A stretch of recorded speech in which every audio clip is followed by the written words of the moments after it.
اب آئیے امام کی شہادت ہوئی، شہادت کے بعد کیا واقعات پیش آئے؟ نمبر 1، جیسے امام کو شہید کیا گیا، امام کی شہادت کے بعد اتنا ظلم اس طرف سے ہوا یزیدی طبقے کی طرف سے کہ امام علی مقام علی جدی والی سلام اور ان کے ساتھیوں کے جسم سے ان لوگوں نے کپڑے بھی نکال لیے، اور کپڑے نکالنے کے بعد ایک ایک جسم پر 10 گھوڑے مسلط کیے، اور ایک ایک جسم پر 10 گھوڑے مسلط کر کے ان جسموں پر گھوڑے دوڑائے اور ان جسموں کو گھوڑے کی ٹانپوں سے روندا۔ آپ غور کریں، جو لوگ کافر کہلاتے ہیں، جنہیں کافر اور مشرک کہا جاتا ہے، لاشوں کے ساتھ وہ بھی یہ سلوک نہیں کرتے۔ ایک انسان اگر مر جائے تو وہ سوچتے ہیں کہ بھئی اب یہ اپنا کام پورا ہو گیا، اپنا مقصد پورا ہو گیا، لیکن اللہ اکبر، اندازہ فرمائیں ان لوگوں کے دل کتنے سخت ہو چکے ہوں گے، اور وہ کیسے سخت دل والے لوگ ہوں گے کہ اللہ کے رسول صلی اللہ علیہ وآلہ وسلم کے سگے نواسے پر ان لوگوں نے ایک لاش پر 10 گھوڑے مسلط کیے۔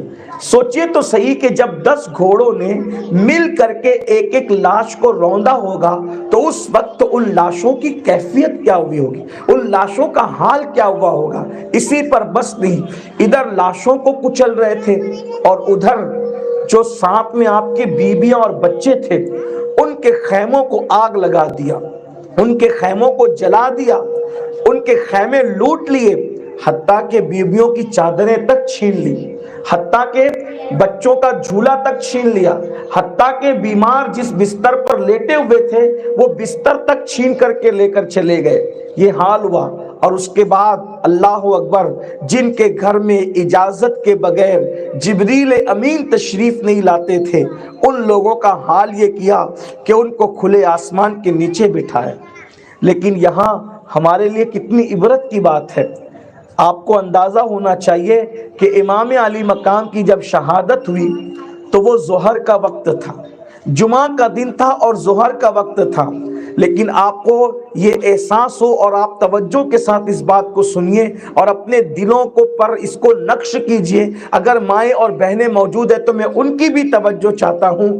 اللہ اکبر، اسی میدان کربلا میں جب امام ظہر کے وقت شہید ہوئے ہیں جمعہ کے دن، تو پھر بیویوں کے ساتھ جو سلوک کیا، چادریں چھینی، زیورات چھینے، ننھی سی 7 سال کی شہزادی جن کو سکینہ کہتے ہیں اور ہم لوگ ان کو سکینہ کہتے ہیں، ان کے چہرے پہ تماچے مارے، ان کے کانوں کی بالیاں کھینچی، اور ایسا کھینچا کہ وہ بال کا جو کان کٹے، آخری سانس تک کے کان کٹے رہے اور اس کے اثرات موجود رہے۔ جب اس ننھی سی شہزادی نے سوچا کہ میں لوگوں کو یہ بتاؤں گی کہ میں یتیم ہو چکی ہوں، تو یتیم بچوں پر تو کافر لوگ بھی رحم کرتے ہیں، تو جب میں یہ کہوں گی کہ میں یتیم ہوں، امام حسین کی یتیم ہوں، یہ مجھ پہ رحم کریں گے۔ سیدہ سکینہ نے فرمایا کہ لوگوں مجھ پہ رحم کرو، میں حسین کی یتیم بیٹی ہوں۔ اتنا سننے کے بعد ان کو رحم نہ آیا، بلکہ اتنا سن کر بھی انہوں نے سیدہ سکینہ کے چہرے پہ تماچے مارے، سیدہ سکینہ پاک کے چہرے پہ تماچے مارے۔ لیکن جب وہ بیویوں کی چادریں چھین چکے، زیورات چھین چکے، اور وہ شہزادیاں رسول اللہ کی جب وہ ریت پر رکھی گئی اور بغیر خیمے کے کھلے آسمان کے نیچے وہ موجود تھی، تو اس وقت عصر کا وقت آیا تو ان لوگوں نے تیمم کر کے عصر کی نماز پڑھی، مغرب کا وقت آیا مغرب کی نماز بھی پڑھی، عشاء کا وقت آیا عشاء کی نماز بھی پڑھی۔ اس غم کی کیفیت میں جب ان کے بچوں کے سینے پر، ان کے بھائیوں کے سینے پر، ان کے بھتیجوں کے سینے پر، ان کے شوہر کے سینے پر بعد شہادت گھوڑے دوڑائے جا رہے تھے، اس غم کی کیفیت میں بھی ان خواتین نے نماز کو ترک نہیں کیا۔ آپ سے میں پوچھنا چاہتا ہوں، آج ہم اپنا حضور کے غلام اپنے آپ کو کہتے ہیں، ہم حضور کے غلام ہیں، اللہ کے رسول کے عاشق ہیں، ہم اہل بیت کے عاشق ہیں، اہل بیت کے چاہنے والے ہیں، بتائیے ہماری نماز کہاں ہے؟ ہماری زندگی کے اندر نماز کہاں ہے؟ آج ہماری مسجدیں ویران ہے، مسجد مرثیہ خواہ ہے۔ آپ مجھے بتائیے، آج ہمارے بچے بے نمازی ہے، ہمارے سماج کے اندر 95% 95% لوگ بے نمازی ہے. آج ہماری زندگیوں کے اندر نماز نہیں. علماء نماز پر تقریر کرتے کرتے تھک رہے ہیں. کچھ لوگوں کی آوازیں ختم ہو رہی ہے, کچھ لوگوں کی جان ختم ہو رہی ہے, لیکن قومیں کے بدلنے کا نام ہی نہیں لیتی. اچھی طرح یاد رکھنا, اس کا تعلق اہل بیت سے کیا ہو سکتا ہے جس کی زندگی میں نماز نہیں, جس کی زندگی میں سجدہ نہیں, اس کا امام حسین سے تعلق کیا ہو سکتا ہے. یاد رکھنا میری قوم کے جوانوں, صرف شربت اور کھچڑے کی بنیاد پر کوئی امام حسین کا سچا عاشق نہیں بن سکتا. امام حسین کو شربت اور کھچڑے پہ تولنے والوں اچھی طرح یاد رکھو, اگر 7 سمندروں کا پانی بھی شربت بنا کر کے جب وہ تقسیم کر دو تو امام حسین کے خون کے قطرے کا بدلہ نہیں ہو سکتا. آج ہم لوگ نمازوں سے کوسوں دور, بلکہ کچھ ظالم تو ایسے ہیں کہ عاشورہ کے دن بھی وہ نماز نہیں پڑھتے اور خرافات میں مبتلا رہتے ہیں اور اسی کو وہ حسینیت سمجھتے ہیں. مجھے بتائیے حسینیت کیا ہے؟ حسینیت تو شریعت کو بچانے کا نام ہے, حسینیت تو شریعت کے تحفظ کا نام ہے, حسینیت تو شریعت کی حفاظت کا نام ہے.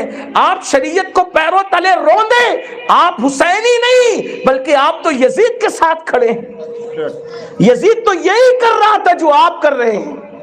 امام حسین شریعت بچا رہے تھے. آپ کو برا نہیں لگنا چاہیے. میں ایک سچی بات آپ کو بتاؤں, کربلا کے واقعات آگے بڑھانے سے پہلے یزید کے کردار میں اور ہمارے کردار میں فرق کیا ہے. میں آپ کو یزیدی کہنے نہیں آیا, لیکن میں آپ کو بہت پیار سے ایک بات کہوں, برا مت ماننا. یزید کے کردار میں ہمارے کردار میں فرق کیا ہے؟ وہ نماز نہیں پڑھتا تھا, نمازیں چھوڑتا تھا. ہمارے نوجوان بھی نمازیں چھوڑ رہے. وہ بندروں کا ناچ دیکھتا تھا, آپ 2 قدم آگے ہو کر ہیرو ہیروئن کا ناچ دیکھتے ہیں. لیکن ایک بات میں آپ کو بتاؤں, یزید جو کچھ کرتا تھا وہ کرتا تھا, اور اس کو اس چیز نے ذلیل کیا, رسوا کیا. اس کی نسل بھی ختم ہو گئی. اس کو کوئی اچھا کہنے والا بھی دنیا میں نہیں ہے. جو لوگ اس کو اچھا کہنے کی کوشش کرتے ہیں دنیا اس کو ریجیکٹ کر دیتی ہے. لیکن ایک بات آپ سے کہتا ہوں, مسلمانوں اور خاص طور پہ سنی مسلمانوں, میں تم سے پوچھتا ہوں کہ آپ یزید سے نفرت کرتے ہیں, یزید کے کردار سے کیوں نفرت نہیں کرتے؟ یزید کے کردار سے آپ کو نفرت کیوں نہیں ہے؟ یزید جو ہے وہ بانسری بجاتا تھا, اس کے یہاں گانوں کا سسٹم تھا, گانے والی عورتیں تھی, اس کے یہاں باضابطہ طور پر شراب پرموٹ کی جا رہی تھی. عورتوں کو حتیٰ کہ سوتیلی ماں کو تک اس نے پاپ کی نظر سے دیکھا, پھوپھیوں کو اس نے پاپ کی نظر سے دیکھا.